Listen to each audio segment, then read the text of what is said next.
Paris Saint-Germain a pris une grande décision pour son mercato, car si le club s'apprête à accueillir Lucas Digne contre vents et marées, après le match de ce dernier face à l'équipe d'Espagne, le club attend au moins encore 2 renforts offensifs, aucun en milieu de terrain, car les de Luis estiment que dans ce secteur de jeu, le Paris Saint-Germain est déjà complet. Concernant les joueurs utilisés dans la rotation en équipe première, Gonzalo Ramos a été transféré au Milan AC, le départ de Likanguin vers l'Atlético Madrid devrait également être officialisé dans les prochains jours. Dans le sens des arrivées, donc il n'y a aucune officialisation pour le moment. Avec l'élimination de la France face à l'Espagne, le dossier de Marnay Chaklouche devrait complètement s'accélérer. L'accord est déjà trouvé avec le joueur, Monaco a déjà trouvé son remplaçant et le PSG connaît déjà le prix du joueur. Ça devrait également se faire d'ici quelques jours. Si le dossier Yann Dumondé est toujours en négociation, et comme on vous l'avait expliqué directement de la part de président à président, c'est-à-dire que peu importe ce que peut dire le directeur sportif de Leipzig, il n'a pas la main dans ce dossier, puisque c'est le président de Leipzig qui négocie directement avec Nasser El Khelaifi. Celui de Ferran Torres, lui, est en bonne voie, même si le Barça commence à se montrer un petit peu gourmand pour un joueur à qui il ne reste qu'une seule année de contrat. Et donc avec tout ça, le Paris Saint-Germain a choisi de ne pas recruter de joueurs pour son milieu de terrain. Fort d'un secteur composé de Vitinha, João Neves, Fabien Ruiz, qui a lâché encore une masterclass hier soir face à l'équipe de France et qui a complètement bench Pedri pour le reste de la Coupe du Monde. Avec même Warren Zaïre-Emery qui n'est pas titulaire dans cette équipe, c'est pour vous dire le niveau. Seny Mayulu ou encore Dro Fernandez, avec même Désiré Doué qui peut y jouer. Sans oublier évidemment Lucas Beraldo, qui va officiellement jouer uniquement au milieu de terrain la saison prochaine avec la signature de Lucas Digne. Le Paris Saint-Germain s'estime donc extrêmement bien fourni. Cette décision ne sera évidemment pas sans conséquence, puisque Manchester City s'est rapproché de plus en plus d'Ayoub Boadi dans le cadre d'un transfert cet été. Eh bien le Paris Saint-Germain s'est complètement retiré des négociations et ne fera aucun mouvement pour essayer d'empêcher la jeune pépite lilloise de signer à City. Ce soir, je me suis senti vulnérable. Pourtant, je le connais par cœur. Mais quand il a joué contre nous, c'est là que j'ai compris. Face à l'équipe de France, Fabien Ruiz a enchaîné son 2e match à élimination directe en étant titulaire lors de cette Coupe du Monde. Le joueur du Paris Saint-Germain a complètement bench celui du Barça. Et quand on voit à quel point Fabien Ruiz a maîtrisé l'entrejeu de l'équipe de France, mais pas seulement, à quel point il a été fort finalement sur ses points forts, c'est-à-dire étirer le bloc de l'équipe de France, les appels offensifs toujours dans les bonnes zones, apportant une solution partant du milieu de terrain qui désorganise tout le système défensif de son adversaire, sa lecture du jeu, sa technique ainsi que ses placements défensifs. Quand on va Fabien Ruiz faire tout ça, évidemment on n'est pas surpris, parce qu'on le voit avec le Paris Saint-Germain. Par contre forcément, Pedri doit regarder ça et se dire, en fait, les joueurs du Paris Saint-Germain,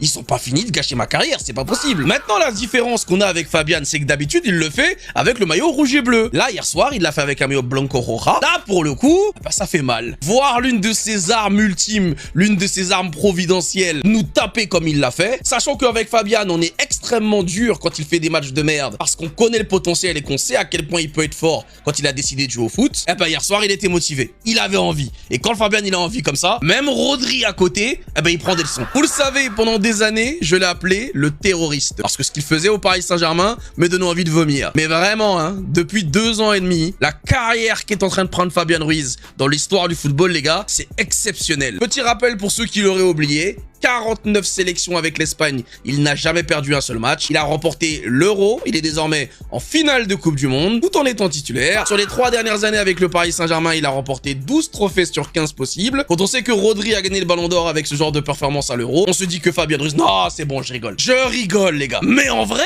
on sait pas. En tout cas, il y avait beaucoup de spéculations autour de son contrat, puisque l'annonce de sa prolongation n'avait pas encore été annoncée. Eh bien c'est désormais officiel, Fabien Ruiz prolonge avec le Paris Saint-Germain d'une saison, plus une année en option supplémentaire. Nasser El Khelaifi, nouveau président de la FIFA.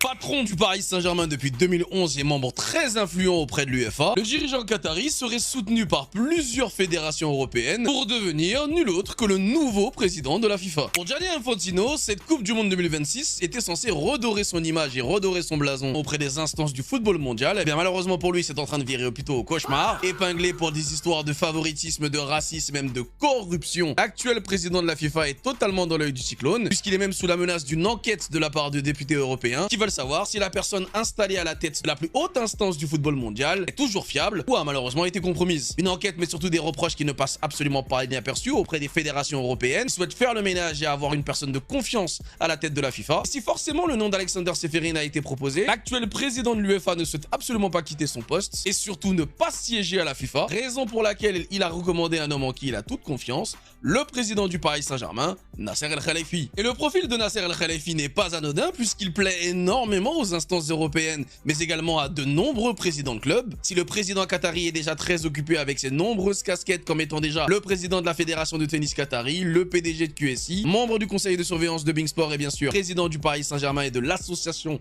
des clubs européens, il sera forcément obligé de quitter l'une de ses fonctions s'il souhaite briguer le poste de président de la FIFA. Mais en tout cas, ce qui est sûr, c'est qu'il sera appuyé par les instances européennes, contrairement à celles africaines et asiatiques, qui elles sont acquises à la cause de Gianni Infantino. Forcément, avec une proposition d'une Coupe du Monde avec 64 pays différents, propose donc plus de place pour les pays africains, ainsi que pour les pays d'Asie. En attendant, les élections seront en 2027 et Gianni Infantino sera évidemment candidat à sa propre réélection. Si pour le moment, on ne sait absolument pas quelles sont les intentions de Nasser El Khelaifi, on peut constater que son ascension est complètement folle. Lorsqu'il débarquait en tant que président du Paris Saint-Germain, c'était un novice qui connaissait à peine le monde du football, très critiqué notamment par les présidents de clubs anglais et par ceux du Bayern Munich. Et le voilà désormais une décennie plus tard à être recommandé pour être celui qui pourrait occuper la fonction de l'un des postes les plus importants du monde du football. Ça y est, les langues commencent à se délier après l'élimination de l'équipe de France, on savait que ça allait arriver évidemment. Dans un premier temps, on nous révèle qu'Ousmane Dembélé a été agacé à la mi-temps du match parce qu'il n'a pas compris que ses partenaires ne le suivent pas au moment où ce dernier initiait le pressing face aux Espagnols. L'attaquant du Paris Saint-Germain s'est époumoné à essayer de récupérer le ballon dans les pieds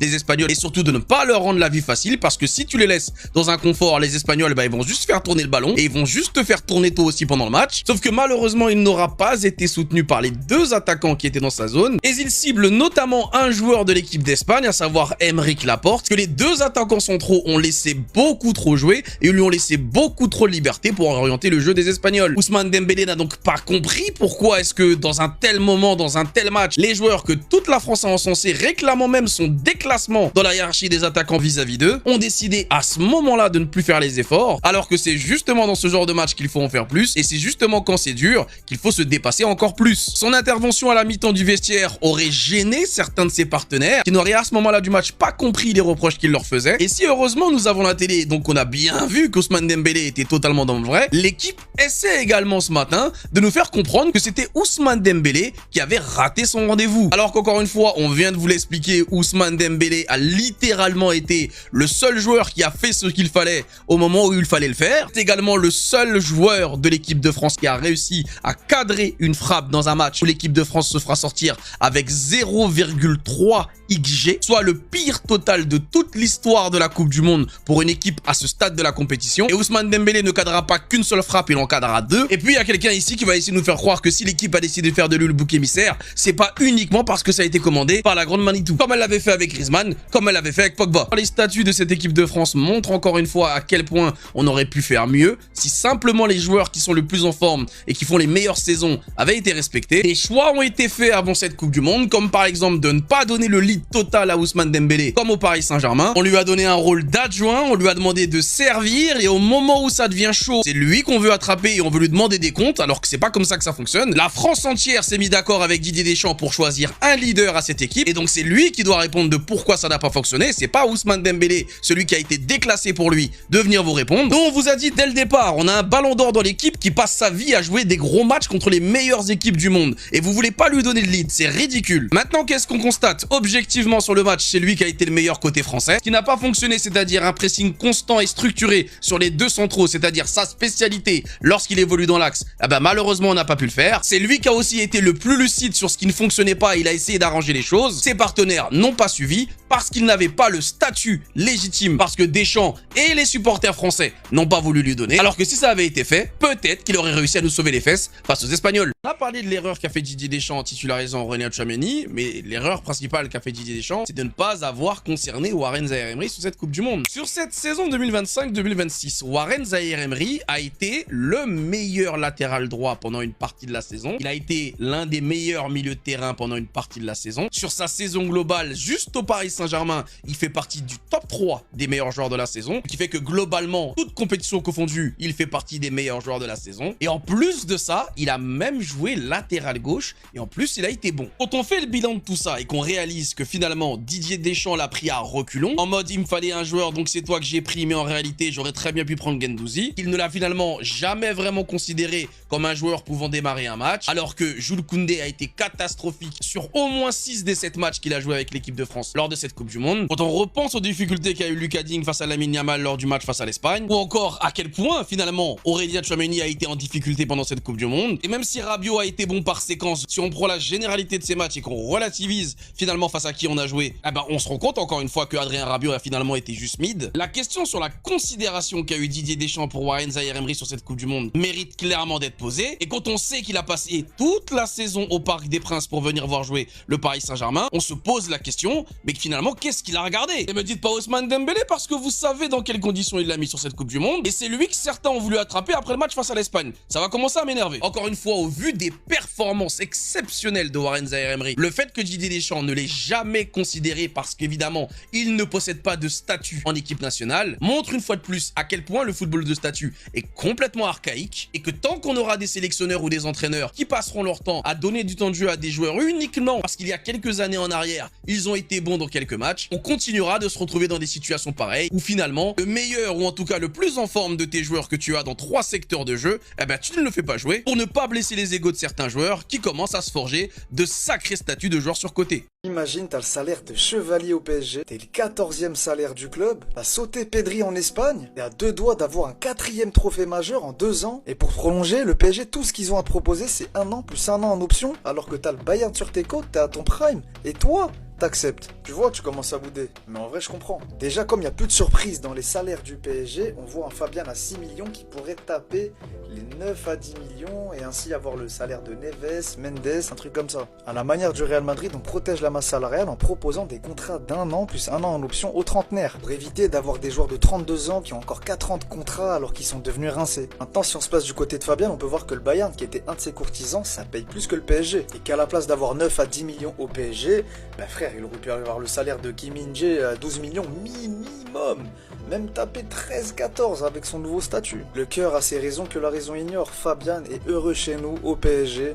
Et c'est bien plus important qu'une question d'argent. À 9 millions, tu vis très bien. Et t'aimes bien quand ça parle argent dans le foot et t'es pour le PSG? Abonne-toi.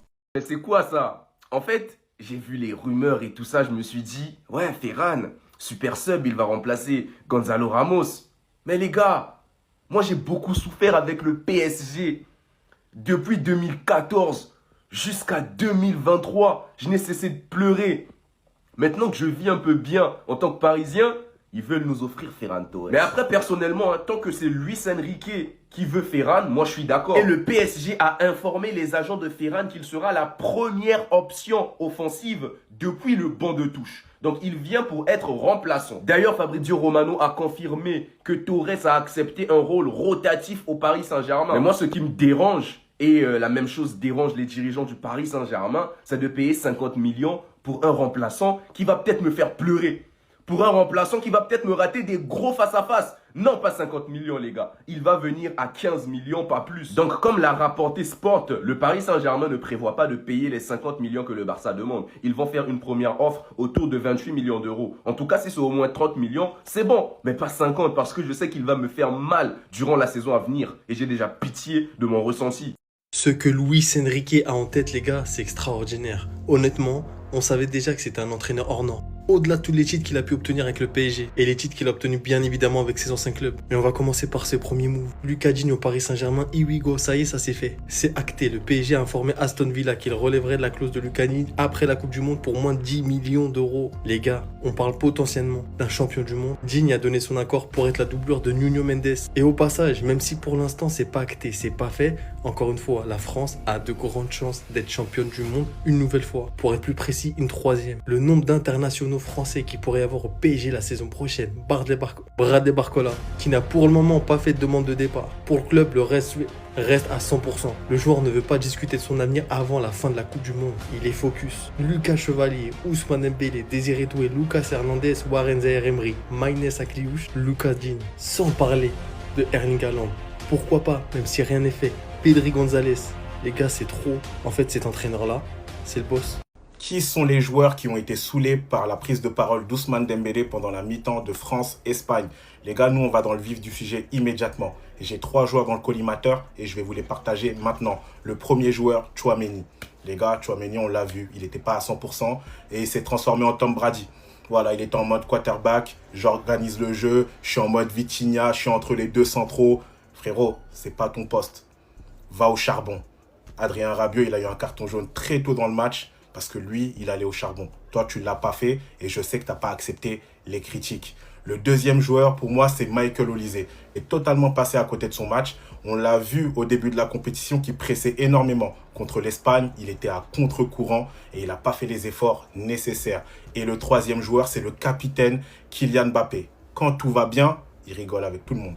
Quand tout va mal, il ne veut plus faire les efforts. Et on l'a vu, il y a des stats qui sont sortis.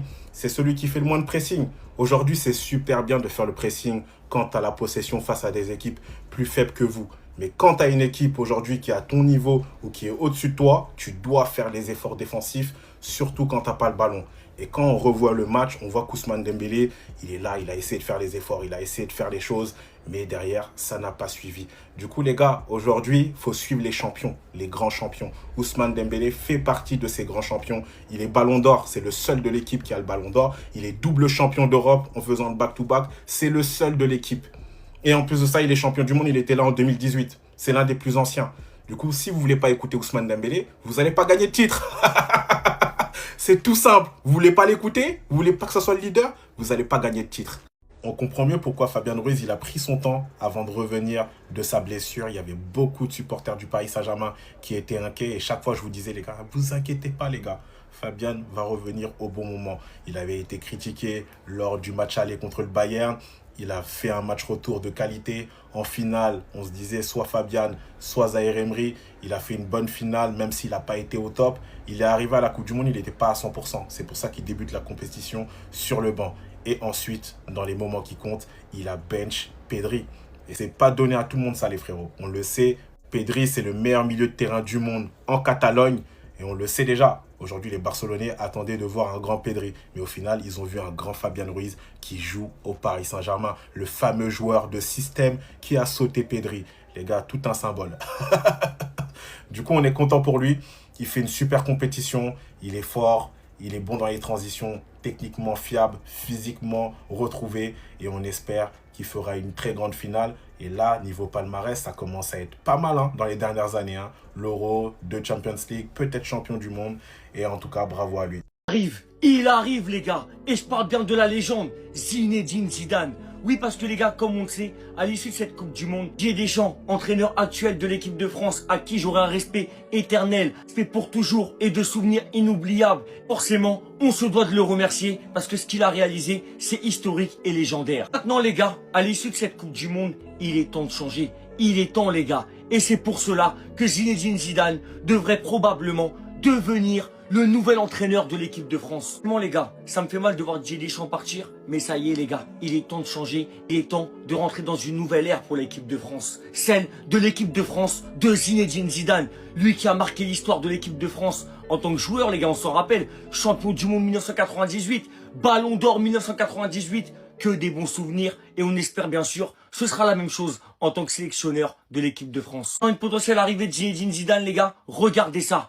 Il arrive. La Fédération française de foot prévoit de signer tous les documents officiels avec Zinedine Zidane après la fin de la Coupe du Monde. Zizou ne voulait que l'équipe de France. Parce que les gars, dites-vous que depuis ces derniers mois, Zidane, il a eu énormément de propositions. Et il a toujours refusé pour un seul but, d'un jour être sélectionneur de l'équipe de France. Donc forcément, c'est beau de voir ça, c'est quelque chose d'exceptionnel. Si on attend l'officialisation de Zinedine Zidane en tant que sélectionneur de l'équipe de France, mais les gars, je pense que ça peut être une très très bonne chose. Et on espère bien sûr, et on lui souhaite toute la réussite pour sa future aventure en tant qu'entraîneur de l'équipe de France. C'est très très fort Zizou, on est ensemble, allez les bleus. Sur les gars, on espère que son aventure va être remplie de trophées et surtout beaucoup de Coupes du Monde. On est ensemble.